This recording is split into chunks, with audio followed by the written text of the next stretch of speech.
For Jorge Cervantes TV, podcasting on YouTube Online. The author of the best-selling books in marijuana horticulture has dropped the disguises and brings you pro indoor and outdoor grow tips from the European masters.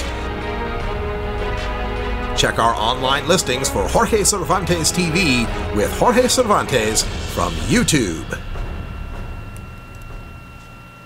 420 Radio is listener-supported 24-hour internet radio. Our mission is to provide exposure to the activists nationwide fighting for the end of marijuana prohibition.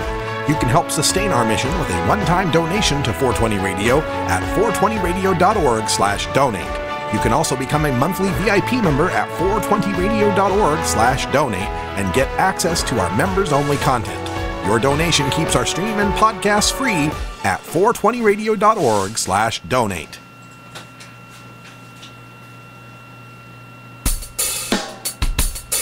Take a seed, you plant it, you grow it, you dry it, you roll it, you smoke it, and it goes down smooth. Hey! Spanning the continent to bring you the truth about cannabis and marijuana law reform. I smoke pot and I like it a lot.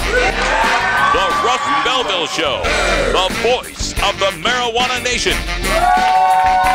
Now, here's your host, Radical Russ Belville. Good day, tokers and tokettes and non-toking lovers of liberty. It is Monday, September 21st, 2015, and it's got to be 420 somewhere in the world. Thanks for joining us for the next 2 hours of news, interviews, views, music, opinion, comedy, data analysis by, for, and about the cannabis community. Happy to have all you new listeners out there checking us out across the internet radio streams on freestreams.com as well as internet-radio.com. We're also available through SoundCloud, iTunes, Stitcher, TuneIn Radio, and plenty more. We'll keep you posted on all of that. What a great weekend this weekend was, at least from my football perspective. My Boise State Broncos shut out the Idaho State Bengals 52-0. And my 13-time world champion Green Bay Packers outlasted the defending NFC champs, the Seattle Seahawks, last night, 27-17. So I'm happy. Both of my teams won and won very good games, so I'm excited about that. Sad news for our good friend Herb Thrasher, host of the Herb Thrasher Flower Hour, whose Alabama Crimson Tide coughed up the ball 5 times. 5 times. You can't roll Tide roll with 5 turnovers. And they lost their number 2 position. Left Wing Larry out there in the chat room somewhere. He's a big Ohio State fan, so he's still pretty happy with what's going on. But enough about the college football and pro football world. We got marijuana to talk about today. And on today's show, we got a scary story coming out of the Pacific Northwest, Eastern Washington, where 3 teenagers have been charged with felonies for marijuana possession. Just personal marijuana possession. Felonized. It leads me to ask the question, did Washington felonize that 70s show? We'll take a look at that in Behind the Headlines right after the news. Then in our drug war data mining, we're going to take a look again at the state of Ohio and find out just how many arrests and citations would be spared in the state of Ohio if they were to legalize marijuana on the ballot this November. Then, of course, it's Monday, so we'll have our Cannabis Q&A with Dr. Mitch Earlywine, and we're going to ask Dr. Mitch all sorts of great questions today. We'll also take your live questions at 971-533-7111, or you can call toll-free at 84-420-RADIO. That's 844-207-2346. That's at half past the hour. You can also call in hour 2, our Toker Talk Radio Hour, where the phone lines will be open and the topics are open as well. Then at the end of the show, we'll have time for a radical rant where I'm going to give you a little bit of the pathetic bleatings of prohibitionists. Yeah, they're the prohibition dinosaurs. They're slowly sinking into the tar pits and they're screaming their wails of death as they sink into obscurity and irrelevancy all across this country. Most specifically, we've got some stuff from Project Sam here in the state of Oregon. That's right, we've already legalized marijuana in the state of Oregon, so a year later they formed a group to stop that. How much more irrelevant can you be? We'll tell you all about that. Plus, we've got our 420 radio news, and in the headlines today, we're going to tell you all about the latest endorsement for Ohio legalization. We've got a special difference in Oregon's legalization compared to other states, Snoop Dogg getting in on the marijuana media, a booby trap in Detroit, Michigan that will lead to some explosive charges, Colorado possibly having a place for the public to smoke pot, and also in Denver, the man who killed his wife on edibles is now blaming it on the marijuana. All that coming up on the Russ Belville Show. Stick around. You're tuned into the Russ Belville Show, the voice of the marijuana nation. You're tuned in to 420radio.org. As a police officer, I walked the beat, served on the vice squad and SWAT team, and became an expert on drug addiction. I saw firsthand the effects of Ohio's destructive marijuana laws. Simply put, they don't work. Ohio spends over $100 million each year on this failed effort. It's time for marijuana reform, so law enforcement can spend their time cracking down on real criminals and making Ohio a safer place for our families. Vote yes on 3. Hey, I'm Herb Thrasher, host of the Herb Thrasher Flower Hour, live every Friday night at 8 Pacific. Tune in for 2 hours of metal marijuana mayhem featuring exclusive interviews with the latest bands, highlights of live shows, and the latest in marijuana news. It's the Herb Thrasher Flower Hour, Friday nights at 8 p.m. at 420 Radio, or catch the replay on Saturday nights. Imagine life without taxes. Let New Era Certified Public Accountants, NewEraCPAs.com, handle your cannabis 280E and tax strategy. Get your business prepared with New Era CPA's Cannabis Finance Bootcamp. NewEraCPAs.com, with years of experience in the industry, we are one of the nation's leading accounting firms for growers, dispensaries, and ancillary companies from Washington to California. NewEraCPAs.com.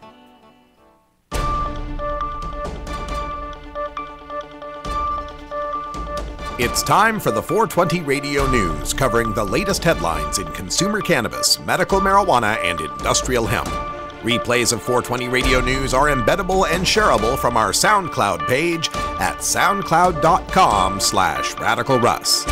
Now, the marijuana headlines in 4 minutes and 20 seconds. This is your 420 Radio News for Monday, September 21st, 2015. An Ohio proposal to legalize marijuana has drawn support from the state's chapter of the American Civil Liberties Union and opposition from a major law enforcement group. The organizations are among the latest to announce their positions on the ballot initiative, known as Issue 3, in the November 3rd election. Early voting begins October 6th. The proposed constitutional amendment would let adults 21 and older buy marijuana for medicinal or recreational use and grow 4 plants. It creates a network of 10 authorized growing facilities and establishes a regulatory scheme. Ohio's Fraternal Order of Police says that while homegrown marijuana must be kept away from minors, there's no clear way for that to be enforced.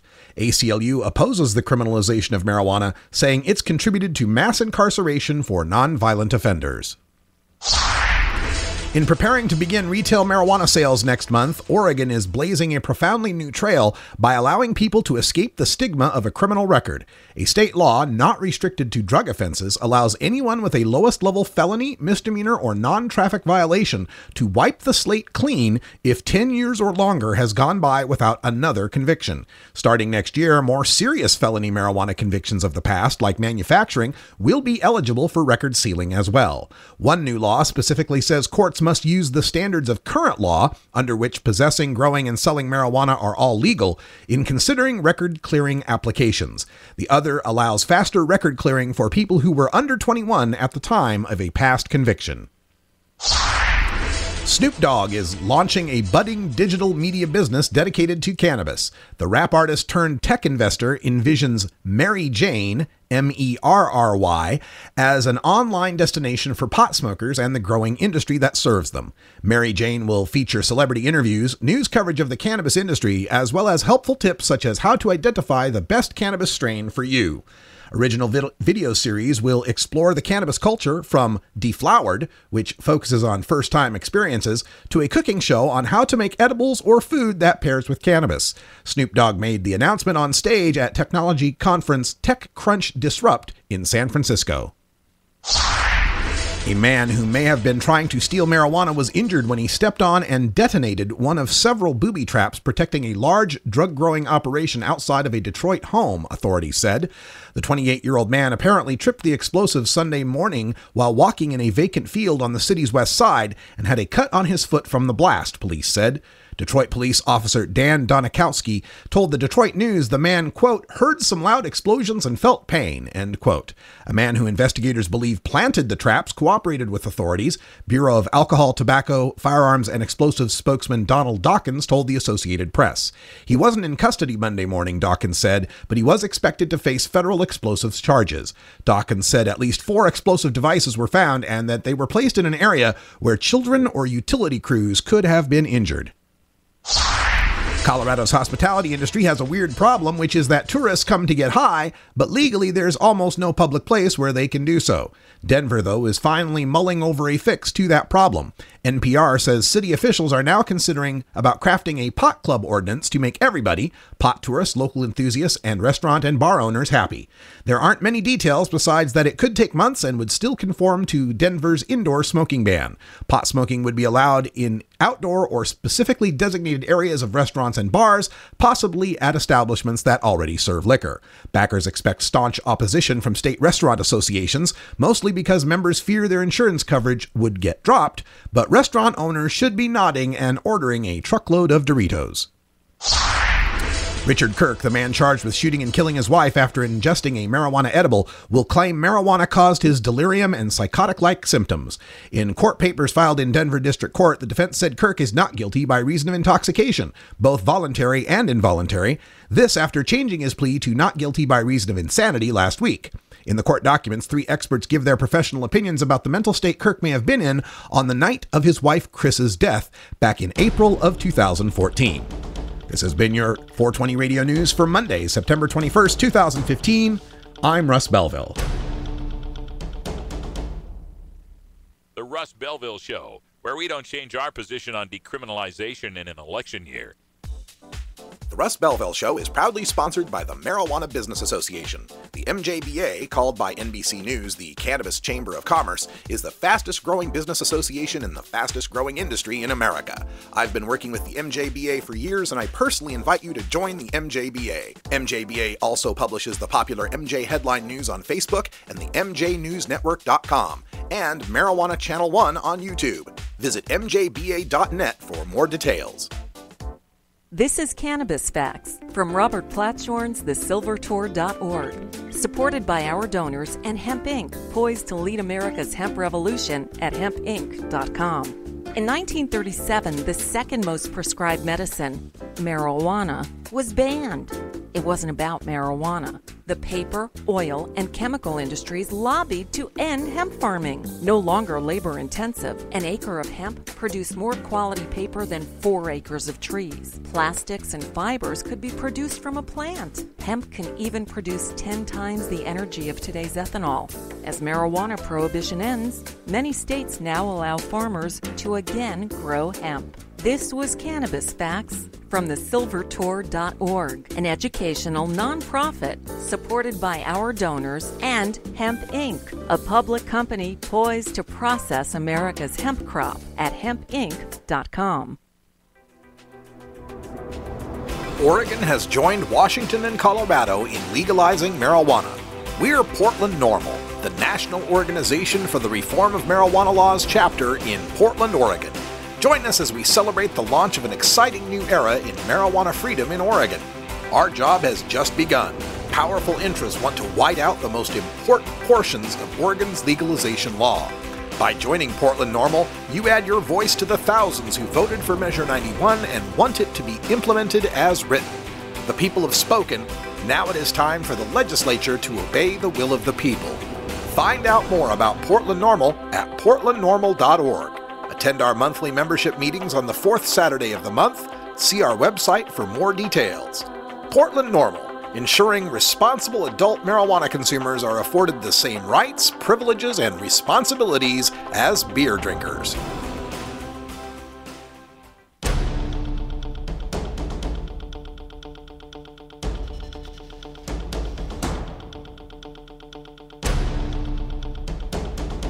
For 8 seasons on television, we enjoyed the adventures of Eric Foreman and his pals Stephen Hyde, Jackie Burkhart, Michael Kelso, Donna Pinciotti, and the lovable foreign exchange student known only as Fez on the hit series That 70s Show. A mainstay of the show was the group sitting in a smoky room as the camera swung around to highlight each teenager, evoking the ritual of a joint-smoking circle without ever explicitly showing the joint. It was a family sitcom, after all. The teenagers even had a stereotypical middle-aged stoner friend named Leo, played by legendary stoner Tommy Chong. Through all of their adventures and hijinks, the worst outcome was to face the wrath of Eric's father, Red Foreman. But imagine if instead of Red threatening to put his foot up Eric's ass, it was the Milwaukee County Sheriff hauling Eric, Kelso, and Fez out of the basement in handcuffs, charging them with felonies. Imagine a judge handing them a prison sentence that meant the next time they saw freedom, it was in the middle of That 80s Show. Well, fortunately for fictional Eric Foreman, That 70s Show was set in Milwaukee County, Wisconsin in the 1970s, and not Assatan County, Washington in 2015. Associated Press is reporting that 3 teenagers in Washington, aged 14, 15, and 17, are being charged with felony marijuana possession thanks to the new law in Senate Bill 5052. Most marijuana law observers had paid great attention to how SB 5052 radically changed the medical marijuana market in Washington state. Few had paid attention to this section regarding marijuana possession by minors. Section 14 of the Revised Code of Washington, also known as RCW 69.50.4013, already stated in paragraph 1 that it's illegal to have drugs except with a prescription, or a recommendation in the case of medical marijuana. Paragraph 2 already stated that breaking the law in Section 14 is a Class C felony, unless you're covered by RCW 69.50.4014. Paragraph 3 already stated that adults who are legal to possess marijuana when Initiative 502 passed aren't covered by this section. But the new language from SB 5052 is paragraph 4, which states, quote, "No person under 21 years of age may possess, manufacture, sell, or distribute marijuana, marijuana-infused products, or marijuana concentrates, regardless of THC concentration. This does not include qualifying patients with a valid authorization," end quote. So, if you are in possession of marijuana at age 20 or younger, paragraph 3 doesn't apply. That's I-502. If you have no medical marijuana recommendation, paragraph 1 doesn't apply, the exception for prescriptions. So now you'd fit under paragraph 4, and if you're violating paragraph 4, you're violating section 14, and if you violate section 14, paragraph 2 applies, and now you've created a Class C felony. Now, when this story broke on Friday, observers were shocked that minors in Washington, a state with legal marijuana, could be charged with felonies for personal possession, when marijuana is legal for adults, and when the maximum analogous penalty for minors in possession of alcohol is a $500 fine and 2 months in jail. Reached for comment by the Lewiston Tribune, the paper that broke the story, the sponsor of SB 5052, Republican Senator Ann Rivers, told reporters, quote, "We have to send a message to our kids. This will hurt you in more ways than one if you decide to participate," end quote. Well, yeah, it'll brand them a felon for life, take 5 years off their youth, make college and employment nearly impossible to find. The message to teens seems to be, if we catch you smoking pot, like 1 in 6 of you are likely to do, we will destroy your future. The Tribune also spoke to the Washington State Liquor and Cannabis Board's enforcement chief, Justin Nordhorn, who said that it seems as if underage possession of marijuana is, quote, a Class C felony based on connecting the dots, end quote. On Saturday, however, the Assatan County prosecutor, Ben Nichols, changed his mind. He has now downgraded the charges for the teenagers to misdemeanors. The Washington Association of Prosecuting Attorneys advised Nichols that underage possession of marijuana, at least below the adult felony threshold of 40 grams, remains a misdemeanor. Well, how is that? Remember that paragraph 2 in section 14, how it said breaking the law was a Class C felony unless you're covered by RCW 69.50.4014? Well, it so happens that that law says possession by any person, even teenagers, of less than 40 grams is a misdemeanor unless it's possession with intent to deliver. So no, Washington State has not felonized that 70s show. What Washington had was an overzealous Eastern Washington prosecutor who couldn't read through all the confusing laws. It's hard to blame him when the law's own author, Senator Rivers, wasn't countering the reporting of the teenage felony charges, and a spokesperson for the governor was saying, quote, "If prosecutors are finding that this language allows them to charge teens with possession felonies, that was not the intention," end quote. So let's at least blame this guy for scaring the hell out of 3 teenagers and their parents who spent a day terrified by felony charges that were never deserved. Hey, everybody, we're all going to get laid. All right, folks, it's 4:20 in Denver, Colorado, and throughout the rest of the mountain time zone. And on the other side of the planet as well, somewhere in Russia, I believe. But you know what? Here at 420 Radio, it's 420 all the time. So light them if you got them. We'll be back with drug war data mining for the state of Ohio when we come back.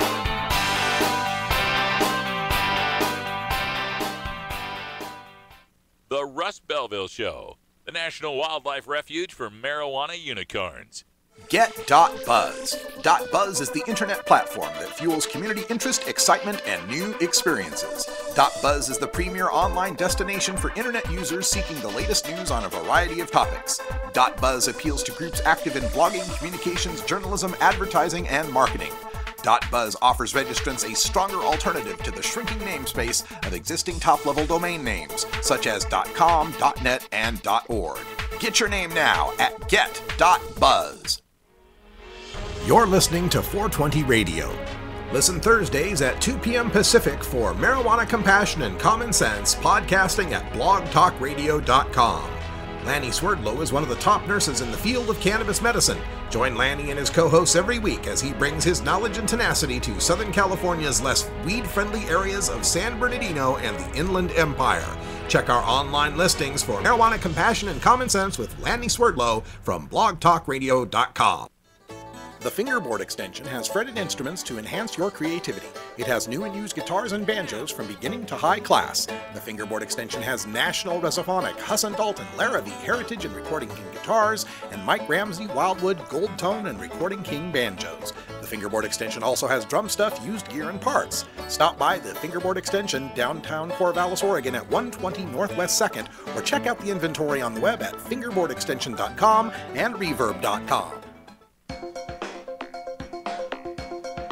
Arguing for the end of adult marijuana prohibition is easy because we have facts, science, reason, compassion, evidence, truth, and logic on our side. It is even easier when researchers catalog it all for us. Learn how to gather the facts on marijuana use, arrests, seizures, rehabs, drug tests, and more in this edition of Drug War Data Mining. Ohio has an initiative to legalize marijuana on the ballot for 2015. Now, some supporters of legalization are upset that the initiative only allows for 10 commercial marijuana grow sites at first, and those 10 sites have already been allotted to the funders of the initiative campaign. Those opponents of 2015 legalization often point to the promise of a better legalization plan sure to be on the ballot in 2016 or some later year. Now, despite the fact that the other groups promising to legalize in 2016 and beyond are flat broke and show no realistic probability they can organize a successful ballot campaign next year, it is reasonable to assume that eventually, in every state in the union, there will be a shot at some sort of marijuana legalization in our lifetime. Now, Ohio is the state with the greatest decriminalized marijuana amount. 100 grams of marijuana or less, which is about 3.5 ounces, is considered a minor misdemeanor with no arrest and a $150 fine.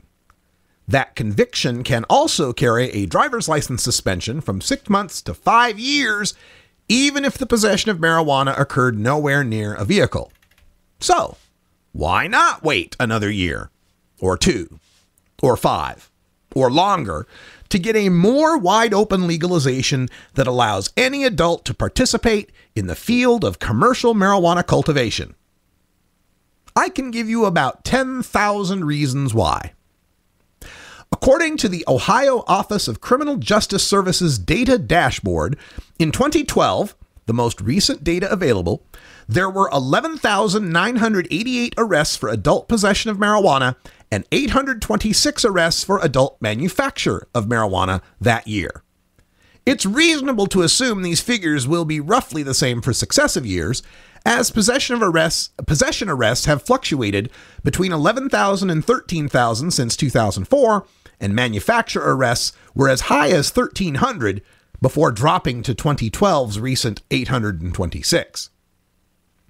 In Washington state, following legalization, all marijuana violations charged in court dropped by 63%. In Colorado, all marijuana law violations charged in court declined 80%.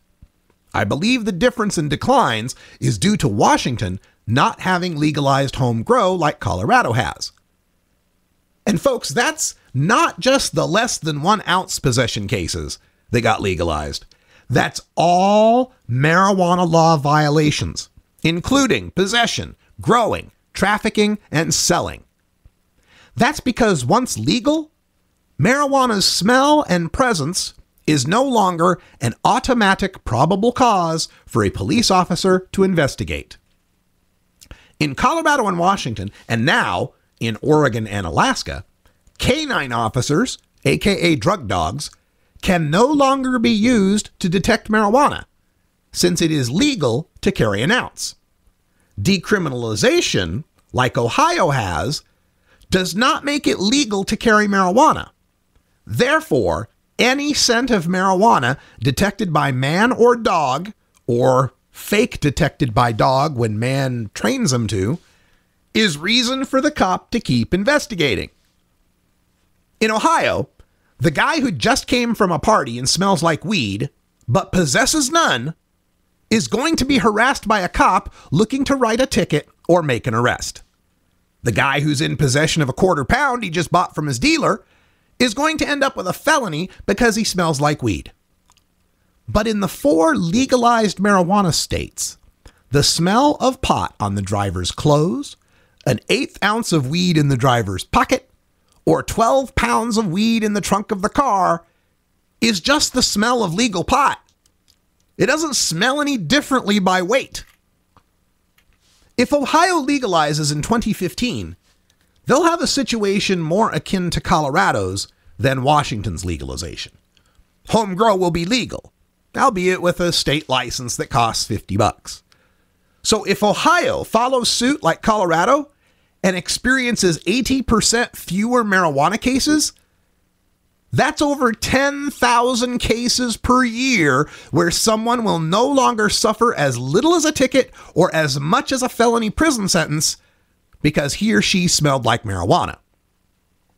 Now, maybe you don't care about 10,000 other Ohioans. Maybe you're protected by your Caucasian complexion. That means you're 1/4 as likely to be harassed by police over weed smell than an African American. Maybe you don't live in Allen, Ohio, where black people are 13 times more likely to be harassed by police over weed smell. Maybe you're over the age of 30 and are also 1/4 as likely to be busted for weed smell. Regardless, a bird in the hand is worth 2 in the bush. For Ohio, a state without even medical marijuana, to jump straight to legalization in an odd year election before California is nothing short of a miracle. To throw that legalization away and condemn 10,000 mostly young black people to police harassment they don't deserve is a high price for them to pay to await the someday maybe legalization you'd like better. The Russ Belville Show. Chat is for friends 18 and older. We expect our chat to be civil, mature, and free from excessive profanity. If you don't like these rules, there are approximately 6 billion other chat rooms with lower standards that you can visit.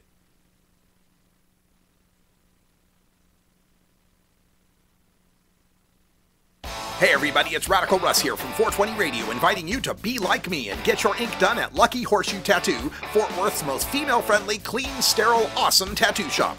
Thomas and his crew are true artists who can design you a custom piece or use a design you bring in. Lucky Horseshoe Tattoo also offers all styles of tattooing as well as piercings and all-around fun. In the DFW area, stop by Lucky Horseshoe Tattoo and tell them Radical Russ sent you.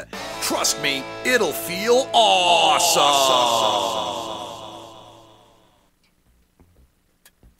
Despite strong public support for medical cannabis, decriminalization, and legalization in Georgia, the state spends $121 million every year to arrest, prosecute, and imprison Georgians for simple possession. Each year, the state of Georgia spends less on driver services, agriculture, and forestry combined. What else can $121 million a year do in Georgia? With that much money, the state could hire and keep 3,000 more teachers, improve roads and bridges, provide tax relief for small businesses, repair aging sewage systems, or lower taxes. But right now, that's millions of dollars of your tax money wasted on failed enforcement. Tell your representative you're tired of wasteful spending and ask them to end cannabis prohibition. Join the conversation at www.peachtreenormal.org. Peachtree Normal is a proud affiliate of NORML, the National Organization for the Reform of Marijuana Laws. At Herbie's Cannabis Seeds, we pride ourselves on bringing you the best quality seeds from the world's most respected cannabis seed producers, all at the lowest online prices. You can find Herbie's Seeds at herbiesheadshop.com. All cannabis seeds are sold as souvenirs, and as a means of preserving cannabis genetics, Herbie's Seeds in no way intends to condone, promote, or incite the use of illegal or controlled substances. We strongly urge all prospective customers to check their national laws prior to placing an order. Herbie's Seeds at herbiesheadshop.com. Proud sponsors of the Russ Belville Show and 420 Radio.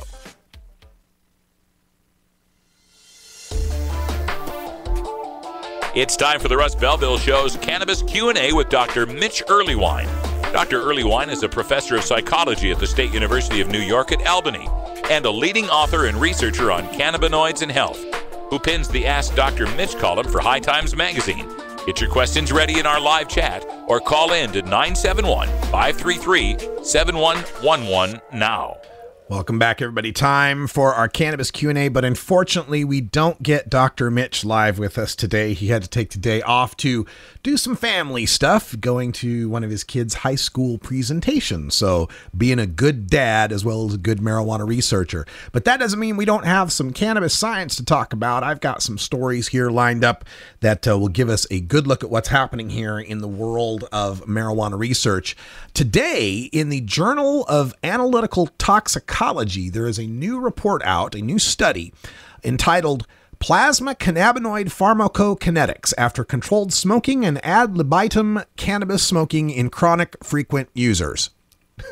Just to translate that from scientific to English, they took a look at a bunch of potheads to figure out how long pot stays in their system. That's basically what this study found out.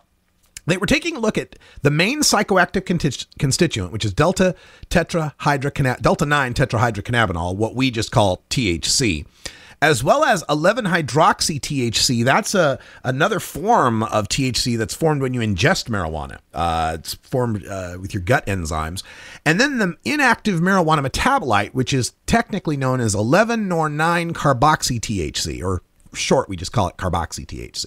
So they got 11 chronic frequent cannabis smokers, people that smoke often and smoke a lot and have done so for a long time. They got 11 of these guys onto a closed research unit, unlimited access to THC cannabis cigarettes at 5.9% THC.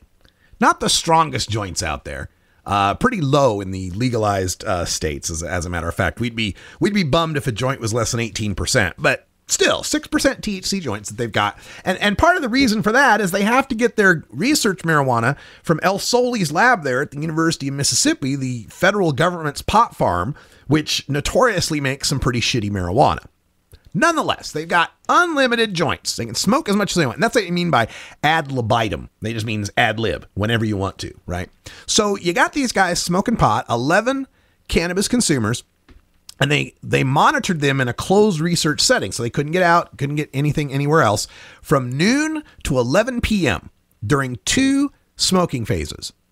And that was followed by 5 days of abstinence among 7 of them.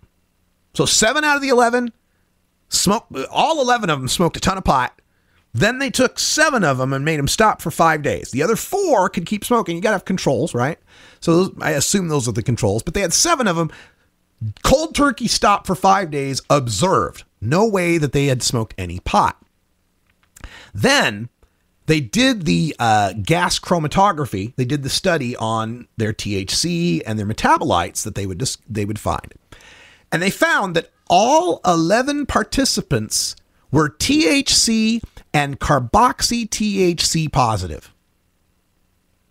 Frequent chronic cannabis consumers, 5 days of abstinence, 5 days later, still positive for active THC and carboxy-THC metabolites. So all of these zero tolerance laws in places like Georgia and Iowa for driving, or nanogram tolerances in Colorado or Washington, are catching people who could have been people like me who smoke all the time. Even after 5 days of sobriety, they're going to catch these guys. And 58.3% of them had THC that was greater than 5 nanograms. And 79.2 were positive for the carboxy THC 8 to 14 hours after their last cannabis smoking. So if I stopped right now, they're telling me I couldn't drive until midnight in Washington state. Cannabinoid detection rates in 7 of the participants for 4 to 5 days after last smoking were 92.9% positive for THC and 100% positive for metabolites. And that's at detecting at half a nanogram, the very lowest that can be detected by science. Now, Hi in Hawaii in the chat room asks, how long did they smoke every day? Doesn't say. It's ad libitum, which means they could have smoked 1 joint that day. They could have smoked 5 joints an hour. We don't know.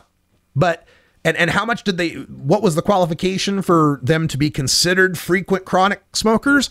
I don't know. I'm only looking at the abstract. I don't have the full paper yet, and that's what I'm hoping I can get from Dr. Mitch.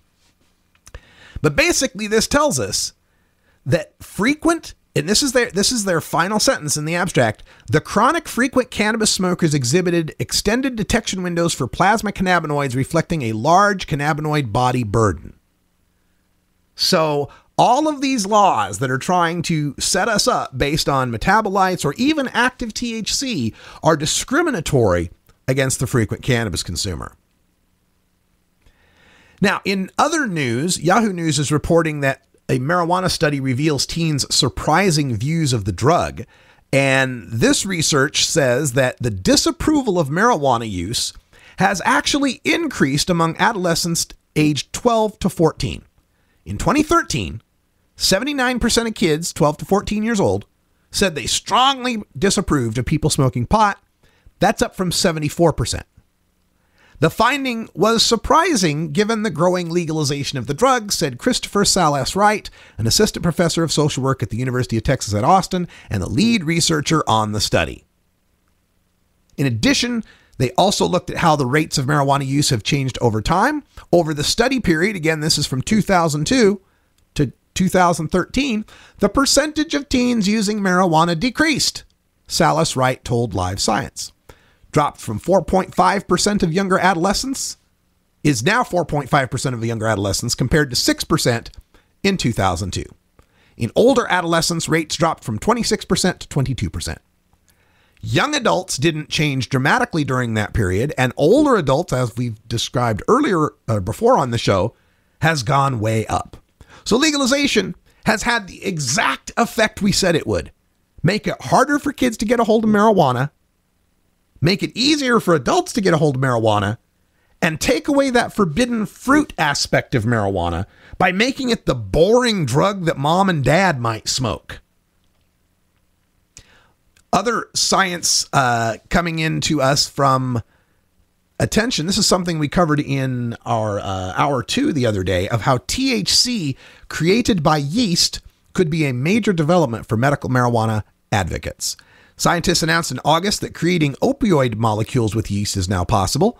And now, German Technical University students have published a paper showing how yeast could be used to create THC as well as CBD.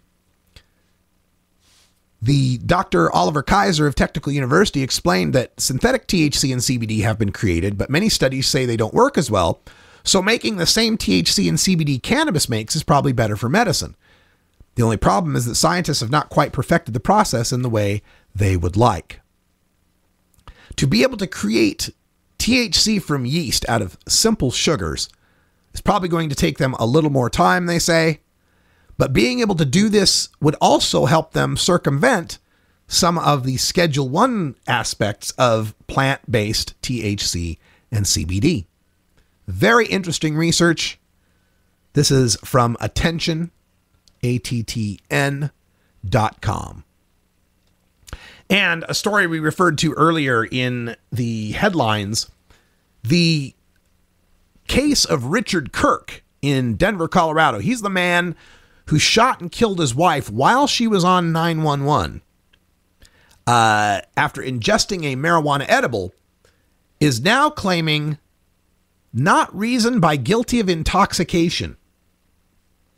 That's right. At first, it was just not guilty. Then it was not guilty by reason of insanity. Now, not guilty by reason of intoxication, claiming marijuana caused his delirium and psychotic-like symptoms. 3 experts gave their professional opinions about the mental state Kirk may have been in court documents. One was Dr. Andrew Monty, a medical toxicologist from CU's School of Medicine.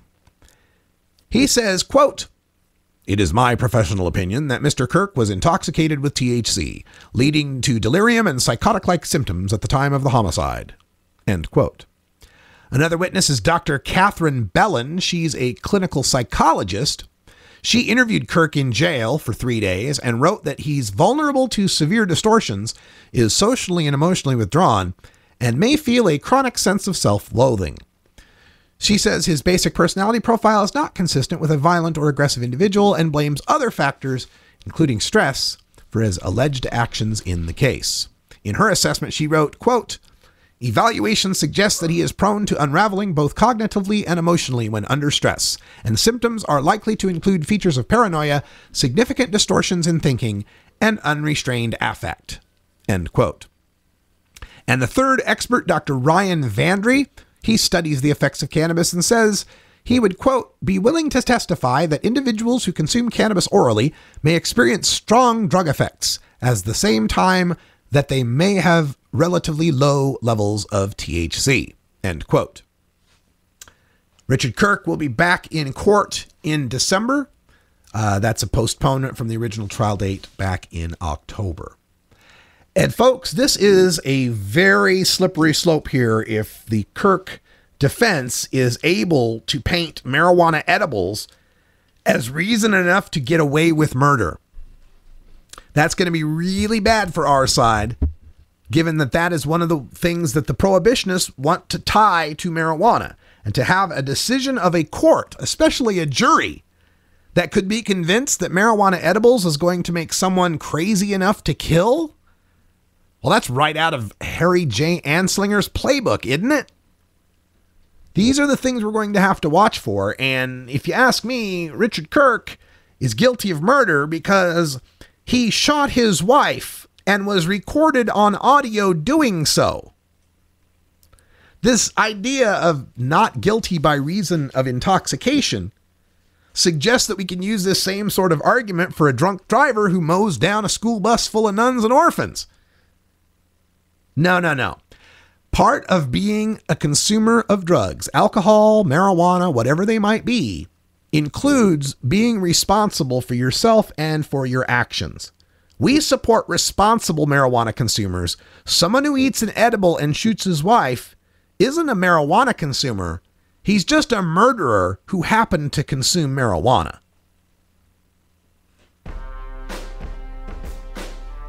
Speaking of the prohibitionists desperately trying to tie marijuana to any sort of harm, when we come back, we'll give you the pathetic bleatings of prohibitionists as these drug war dinosaurs sink into the tar pits of time.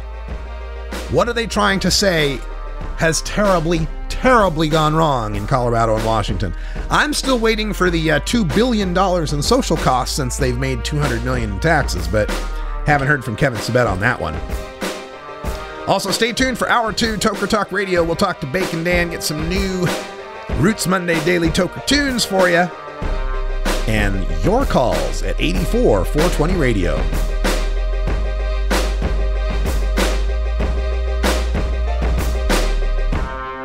You're tuned into the Russ Belville Show, the voice of the marijuana nation.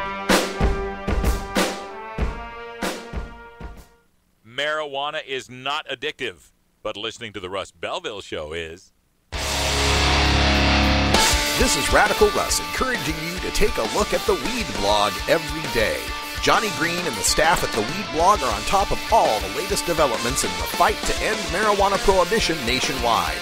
You can even get the Weed Blog on your smartphone by installing the Weed Blog app for iPhone and Android.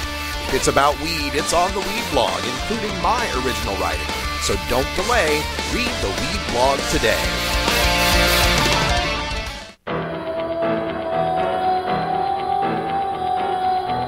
In the interest of fair and balanced journalism, the Russ Belville Show presents the anti-drug public service announcement of the day. Look at this. The marijuana can mess you up. Right. We've been getting high for what? 15 years? Nothing's ever happened. Did I get into all the drugs and start mugging people? Nah. Didn't do anything. In fact, I'd say I'm exactly the same as when I smoked my first joint. Eddie, did you even look for a job today? No, Ma. Marijuana can make nothing happen to you, too. This has been the anti-drug public service announcement of the day. To cure this sort of reefer madness, listen to the Russ Belville Show every weekday on 420radio.org. You know Herb Thrasher from the Herb Thrasher Flower Hour. Now get ready for Herb Age Designs for the proud cannabis consumer. Herb Age Designs, lifestyle gear for the 420 friendly. Herb Age Designs, we've got Frisbee golf discs and durable hemp gear. Herb Age Designs, we've got shot glasses, drinking glasses, coffee mugs, and beer cozies. Check us out on Facebook and online at herbagedesigns.com. And follow Herb Age and Herb Thrasher on Twitter. Look, I spent a lot of time in drug and alcohol treatment centers, and I talk to young men and women in their 20s in recovery, and I always end with, hey, what should I tell high school kids about marijuana? Invariably, without question, all people in recovery say this is one of the gateway drugs, adolescent drug-taking behavior. I don't want to see it legalized. I think it's a mistake. But what about his point that legalizing it actually allows you to better regulate its accessibility to the adolescent? In other words, the very concern that you have is better served. And that's completely silly. We want marijuana in 7-Eleven stores, and we think that's going to make it less available to high school. I'm not a crook. I've earned everything I've got. You're listening to 420radio.org, your 24-hour cannabis community radio.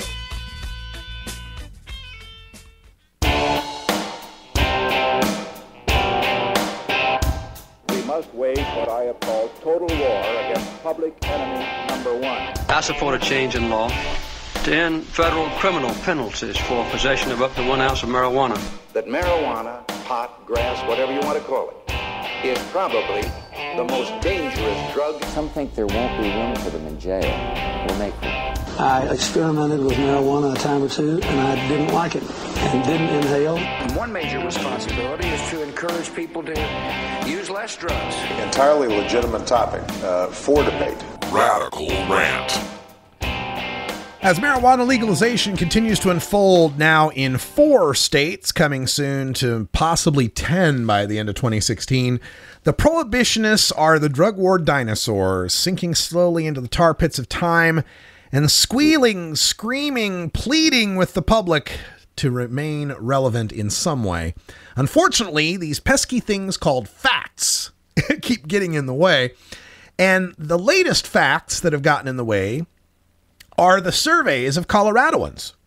when they asked them about marijuana legalization. Of course, the biggest survey was in 2012 when they asked, should marijuana be legalized and actually put into our Constitution? And that was supported by 55%.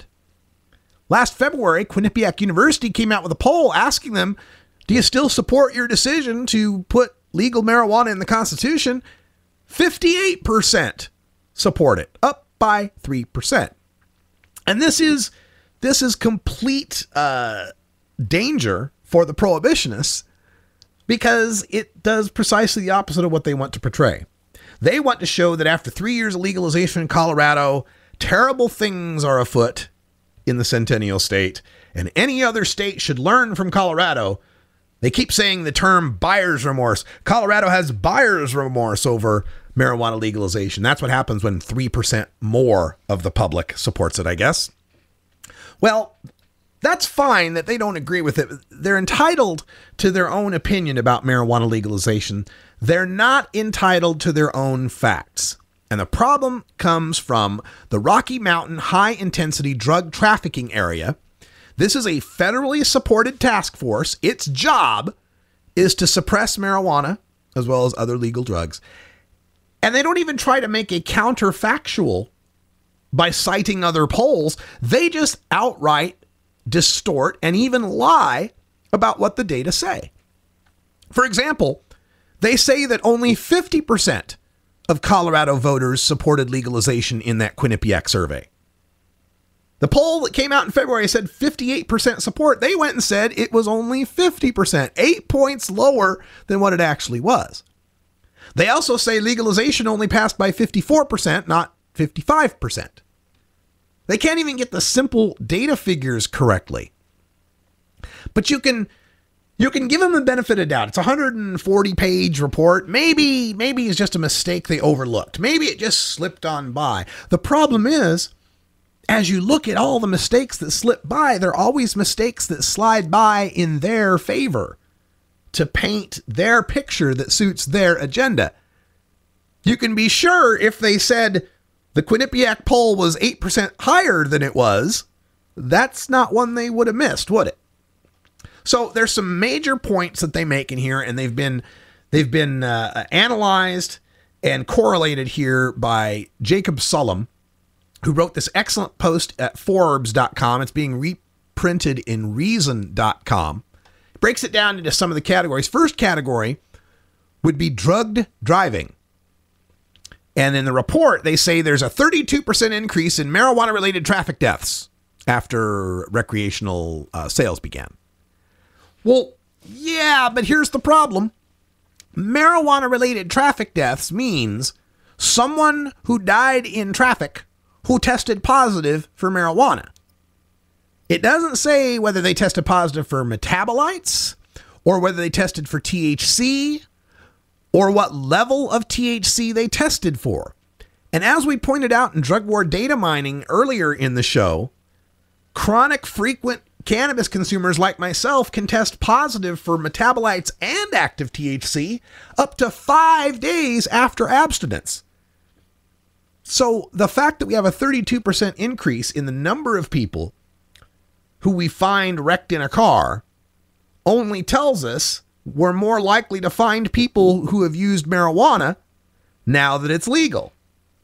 You might find more gay married men in car wrecks these days too, because now it's legal. It doesn't tell you that getting married gay means that you're getting gay married means you're going to wreck your car any more than being a marijuana smoker says you're going to wreck your car. And consider the most recent tests, the most recent surveys we've seen, once they correct for age and gender, show no statistically significant difference between sober drivers and drivers that test positive for THC.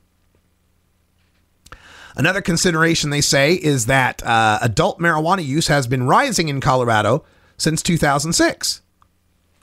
Right, so you're covering the point we say that you're more likely to find a dead driver in a car who's got marijuana in his system if more people are using marijuana more often.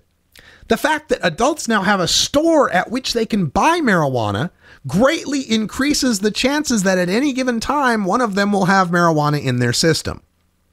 And keep in mind, that when the statistics look at people who are marijuana consumers, a lot of time they'll refer to annual consumer as a marijuana consumer or a monthly consumer who's a marijuana consumer. But there's a huge difference between the monthly consumer who consumes once a month versus the monthly consumer who's consuming multiple times every day. Huge difference. That once consumer might not be THC positive, but now that he's got a place to shop and maybe he's smoking once a week, it's more likely he's going to be THC positive. Also, we've got to consider that just because you're catching more fish, it doesn't mean there's more fish in the river. If you're catching 2 fish on day 1 and 30 fish on day 2, maybe it's because on day 2 you brought a net instead of a fishing pole. And that's what's happening with marijuana enforcement. As marijuana's become legal, law enforcement is now trained to look more for marijuana. They're after it. They want to find it now. They're using a net where they used to use a fishing rod. Another category at which they try to scare us is emergency room visits and hospitalizations. They'll say there was a 29% increase in the number of marijuana-related emergency room visits and a 38% increase in the number of marijuana-related hospitalizations. And again, this means marijuana was detected or mentioned by someone who goes to the ER. Hey, let's suppose you're playing in your intramural softball game. And while playing softball, a line drive smacks you in the head. You go to the ER and they ask you, do you take any drugs or alcohol? And you say now, since marijuana is legal, you say, yeah, I smoke pot from time to time. Aha! That's a marijuana-related hospitalization. Now, you weren't smoking pot while you were playing shortstop. You may have smoked pot 2 days before. You may have smoked pot this month, but since you mentioned that you're a pot smoker at the ER, that goes down as a marijuana-related emergency room visit. So of course those have gone up because now people can admit they use marijuana. The shortstop would have lied about that before it was legal. Marijuana exposures. They talk about the Rocky Mountain Poison and Drug Center. 72% increase on marijuana-only calls to the Poison and Drug Center. Now, that could be. We could have more calls. And again, because now it's legal to call. When you ate the edible, you ate the brownie before and started feeling a little tripping, you thought, well, maybe I'm not going to call the cops or call the ER or anything or the Poison Control Center about this because they might refer it to the cops and I go to jail. But now you feel a little more comfortable about calling the Poison Control Center. Cannabis consumption trends. They say they falsely claim that opponents of pot prohibition anticipate no increase in use. But increase in use might not be a bad thing. It's not a per se bad thing. But what we can see is that the share of 12 to 17-year-olds have increased only very slightly, while as the share of adults has increased very greatly. Far more adults now are getting their hands on marijuana because they now have access to it. The teenagers, 80 to 90% of them have said for 40 years now that it's fairly easy to get marijuana. They didn't need any more access to marijuana. It's the middle-aged guy who didn't have a connection who's now getting a hold of it. And of course, and big thanks to Jacob Sullum for including me in his article. He points out that the Rocky Mountain high-intensity drug trafficking area said that there has been a great increase on impaired driving, saying that marijuana users are 25 times more likely to be in an accident. They cut and pasted that from an article that had mistakenly attributed a 1.25 odds risk ratio, which means 25% more likely, as to being 25 times more likely. And, like I had mentioned, once they corrected for age and gender, once they corrected for the fact that disproportionately pot smokers are young males, and disproportionately young males are the worst drivers, sober or not, they discovered that the odds risk ratio shrank to 1.05. 5% difference, 5% greater than a sober driver. And that's statistically insignificant because it's well within the margin of error. So the drug warriors, so desperate to see something bad in marijuana legalization, they've taken to outright fudging the numbers and hoping nobody will notice. Unfortunately for them, I look shit up. That's all the time we got for Podcast Hour, but stay tuned for Hour 2, Toker Talk Radio, for you live listeners here at 420radio.org, or the VIP listeners on demand at 420radio.org. For everyone here at beautiful legal Portland, Oregon's Rolla J Studios, I'm Radical Russ. Until next time, take care of each other, tokers. This is the Russ Belville Show. The Russ Belville Show is blogging and podcasting daily at radicalruss.com. You take a seed, you plant it, you grow it, you dry it, you roll it, you smoke it. You take a seed, you plant it, you grow it, you dry it, you roll it, you smoke it. You take a seed, you plant it, you grow it, you dry it, you roll it, you smoke it, and it goes down smooth.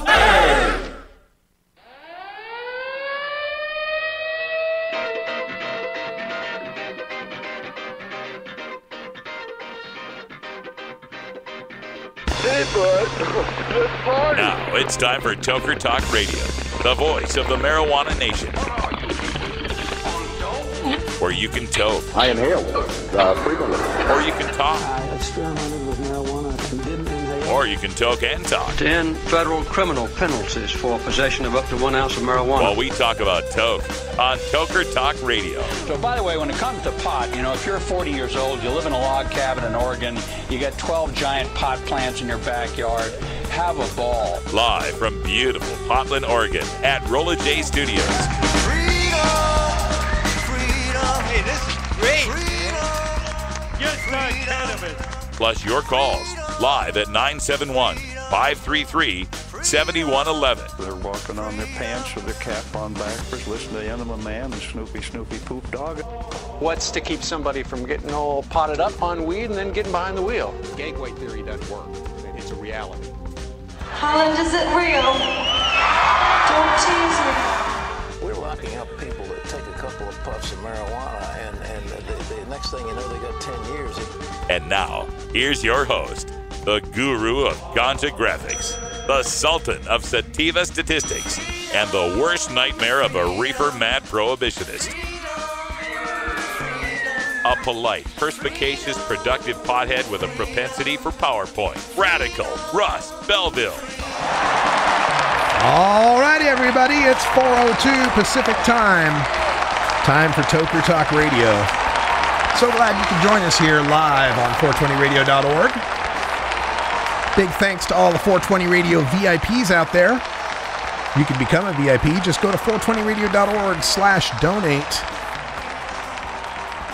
Big things coming up for the Russ Belville Show tonight on KGW News Channel 8 here in Portland. Kyle Aboshi is doing a special report on the DEA's domestic eradication program. That's where the feds spend a bunch of money on local law enforcement, give them grants to go fly helicopters into the forests and pull weeds. And KGW asks the sensible question, since we've legalized in Oregon now, what's the point of this? Why are we still doing this? Couldn't this money be used elsewhere? And Kyle Aboshi came down here to Rolla J Studios and interviewed me to get my take as the head of Portland NORML on whether or not we should continue this program. My answer, of course, no. The feds don't give local law enforcement money to catch murderers, rapists, and thieves. Why should we give money to go pull weeds in the forest? Makes no sense to me. I also pointed out that the best way to prevent marijuana grows in the national forests is to legalize marijuana. You don't see a whole lot of vineyards in the forest. You don't see a whole lot of hops farms in the forests. It's just not going to be worth their while. Now, it will for a little bit because it's still illegal elsewhere in this nation, and that creates a massive price difference. You can grow it pretty cheaply here, ship it out of state, take it to Chicago or New York, and get a ton of money for it. So that's still going to exist as long as prohibition exists, but not for very much longer. So that's that. And then I also spoke this morning. I'm telling you, folks, I don't know how I'm getting into some of these people's PR databases, but I'm loving it. I spoke today with a reporter from Family Circus magazine. You know Family Circus magazine? Can you believe Family Circus is doing a story on marijuana legalization? But they are. And so I spent about a half hour talking to that reporter today. I'll let you know when that one comes out. And then around noontime today, I got a call from another local reporter, this one from the ABC affiliate, K2, wanting to do another marijuana story on families that are using medical cannabis. So we'll get some contact out to him as well. For all of this stuff, if you want to catch any of my prior live engagements or any of my press mentions, they're all available now at radicalruss.com. Really easy website. Just go to radicalruss.com/press, and that'll give you a link to every story that's ever been done where I've been a part of it. I think there's 77 of them now. And then radicalruss.com/live will take you to every appearance I've ever done and links to either YouTube videos or SoundCloud files from that appearance, or at least photos. And some of them I don't have any links to, but there's that. Anyway, over 150 different events now, maybe more than that. I'm not sure how many. Those are now available for you if you want to follow what's up. And of course, follow me at Radical Russ on Twitter for all the latest updates. Speaking of latest updates, things are getting busy here. Tomorrow night, I will be at the MJBA meetup. It's taking place at the Tony Starlight Room in Portland at 1125 Southeast Madison. MJBA is, of course, a Marijuana Business Association, kind of a professional organization for marijuana professionals, if you will, whereas my work with NORML is more for the consumer side. Then on Wednesday, we're having our Portland NORML members meeting at a new place called The Analog. Then Friday, I am flying out to Boston for the Boston Freedom Rally, so no live show on Friday.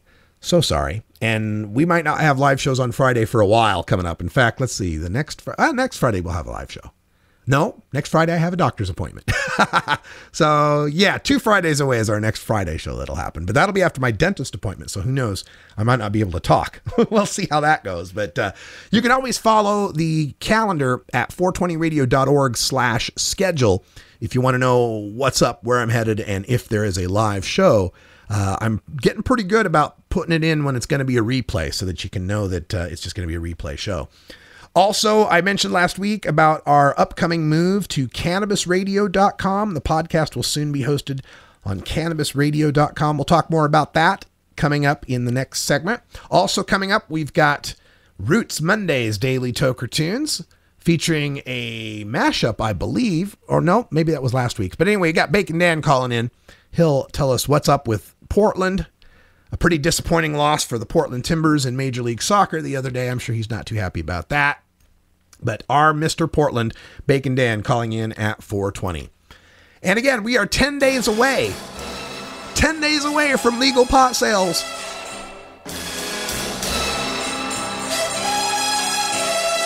America's RR7 secret agent of progressive change. The name's Belville. Russ Belville. This is the Russ Belville Show.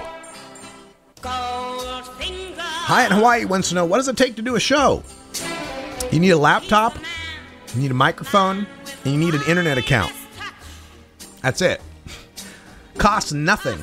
If you put a show together, I'll give you a spot on 420 Radio. No cost. All you got to do is get it uploaded to iTunes. I can teach you how to do that. Once it's up on iTunes, our automated system will just replay it on schedule. Even as I move to cannabisradio.com, 420radio.org will still exist as a public access channel.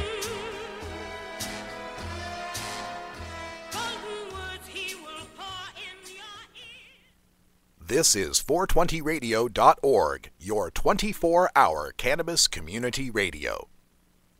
As a police officer, I walked the beat, served on the Vice Squad and SWAT team, and became an expert on drug addiction. I saw firsthand the effects of Ohio's destructive marijuana laws. Simply put, they don't work. Ohio spends over $100 million each year on this failed effort. It's time for marijuana reform, so law enforcement can spend their time cracking down on real criminals. and making Ohio a safer place for our families. Vote yes on 3.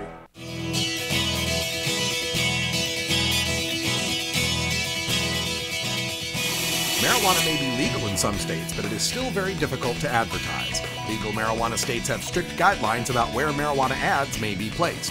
420 Radio provides advertisers a marijuana-related on-demand platform skewed toward older adults that meets Colorado and other legal states' advertising restrictions. Visit 420radio.org/advertise to learn how you can place web ads that are immune to ad block software and audio ads heard live on 420 Radio and stored permanently in the enormously popular Russ Belville Show podcast. 420 Radio is heard by legions of dedicated fans who make up the activist leadership and entrepreneurial base of serious marijuana law reformers. Our audience is older, better educated, and more financially secure than most marijuana-related media can boast. Learn more at 420radio.org/advertise.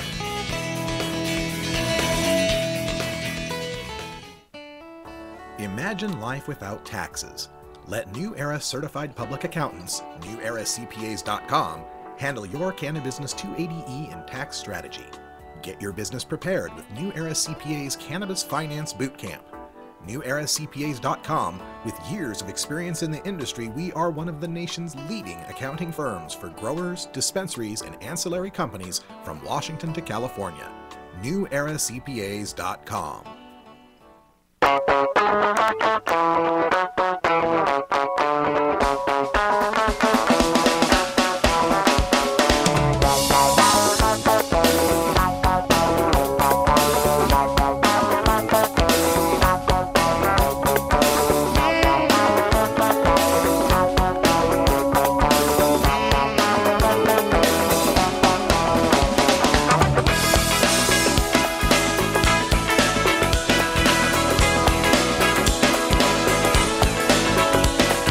Welcome back, everybody. That's music from Everything. The song is called Free to Choose.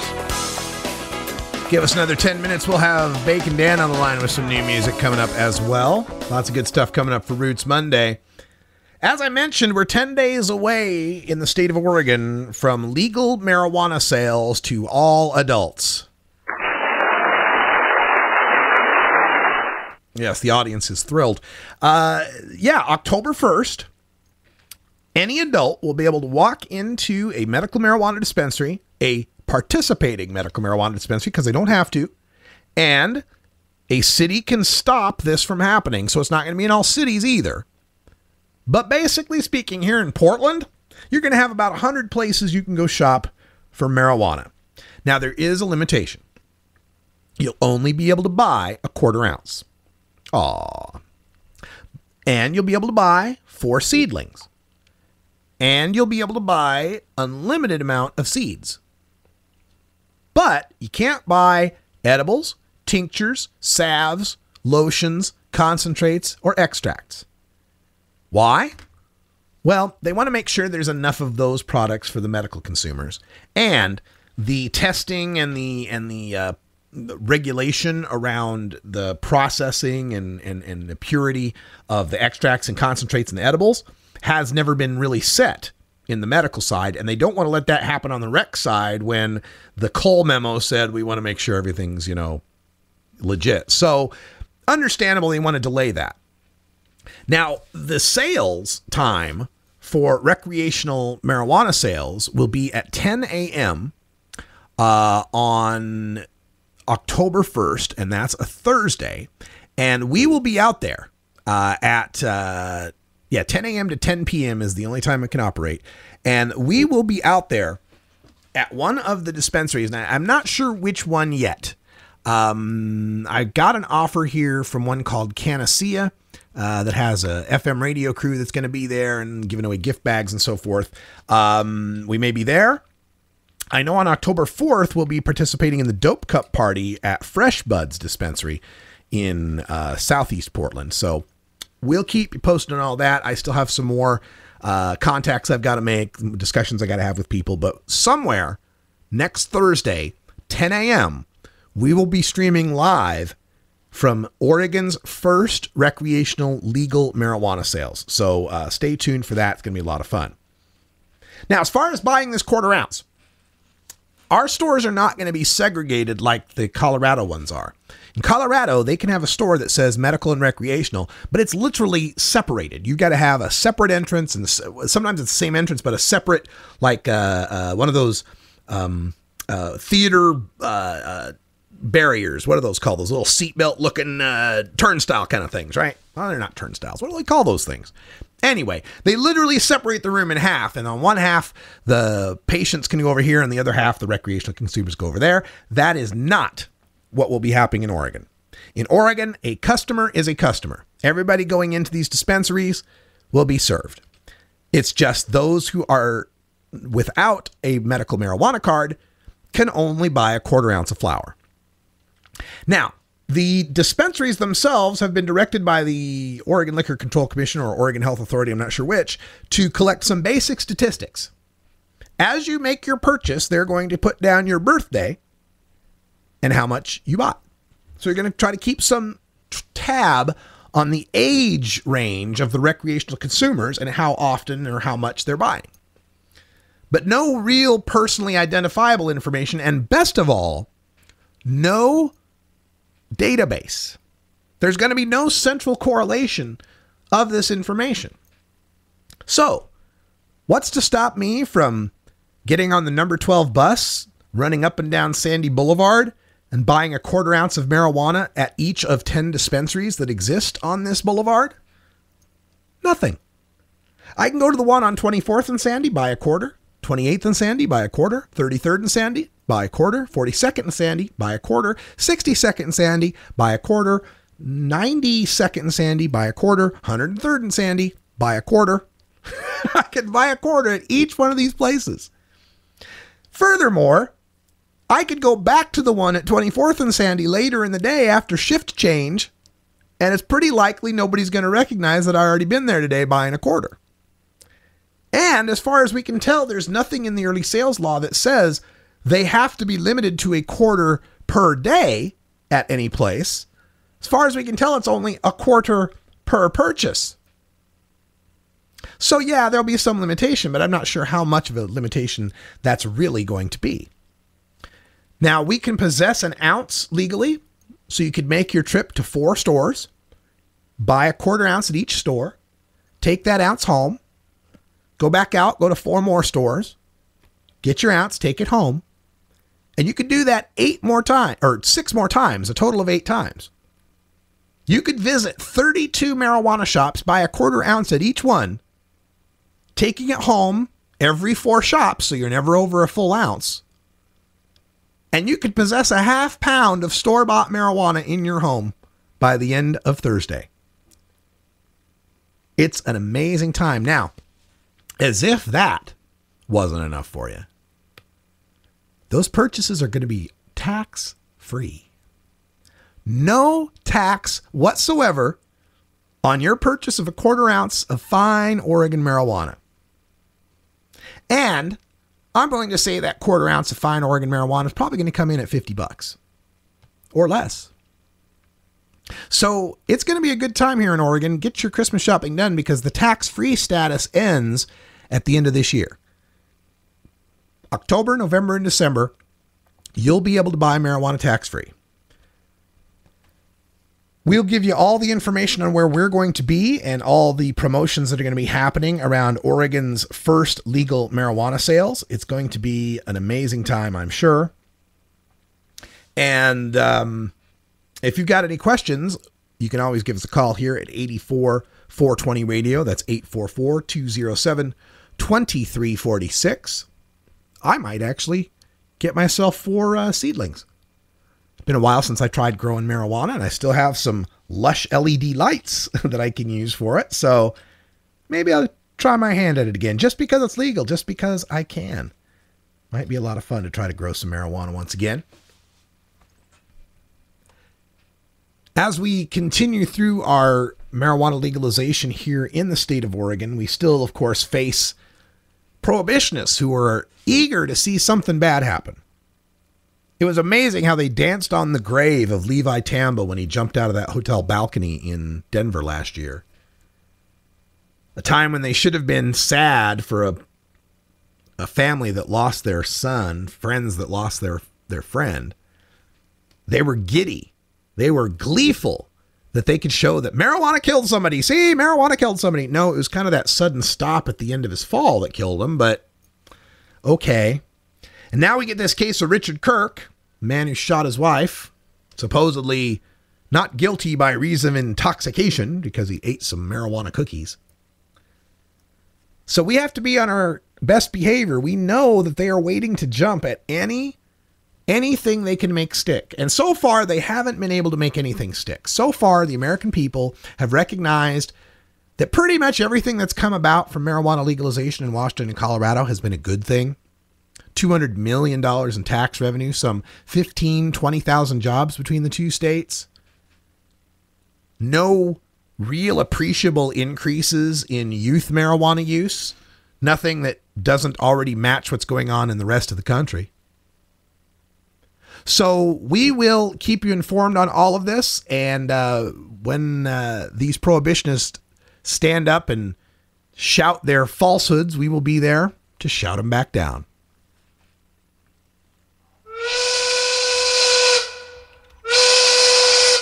You're a loony. All right, that sound means it's 4:20, time for us to take a break. It's our union-mandated safety briefing. We come back, we'll be safer than ever with Bacon Dan and our Roots Monday Daily Toker Tunes.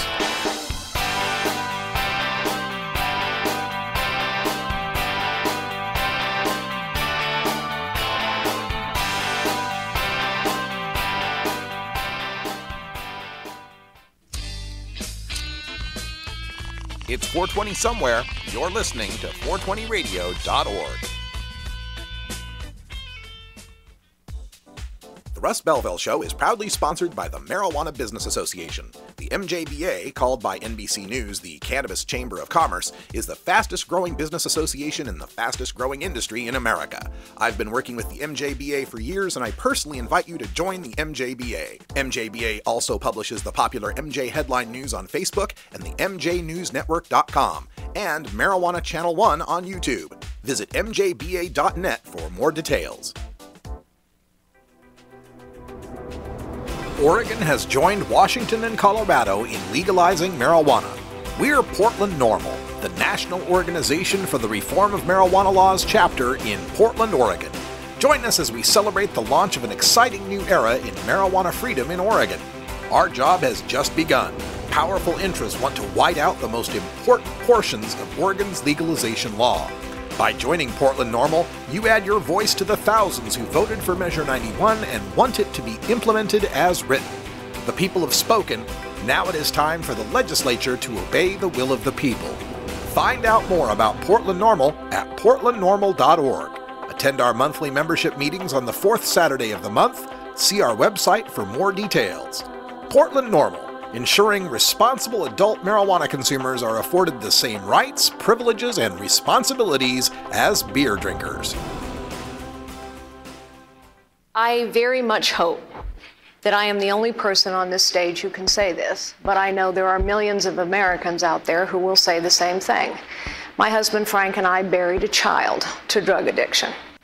So, we must invest more in the treatment of drugs. I agree with Senator Paul. I agree with states' rights. But we are misleading young people when we tell them that marijuana is just like having a beer.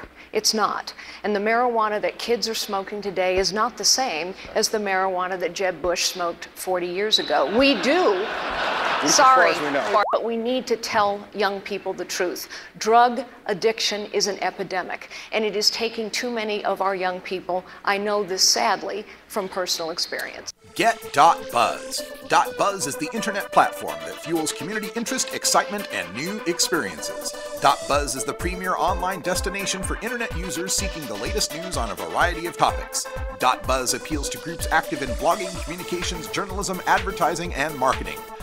.Buzz offers registrants a stronger alternative to the shrinking namespace of existing top-level domain names, such as .com, .net, and .org.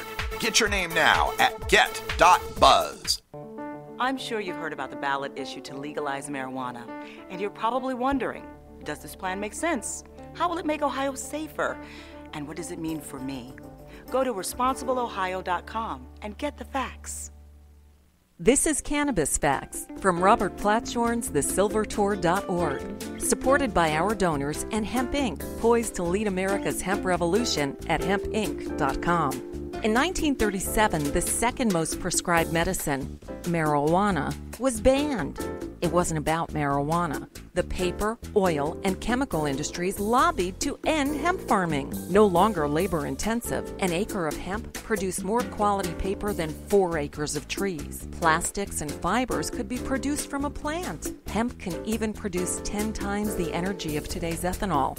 As marijuana prohibition ends, many states now allow farmers to again grow hemp. This was Cannabis Facts from thesilvertour.org, an educational nonprofit supported by our donors and Hemp Inc., a public company poised to process America's hemp crop at hempinc.com.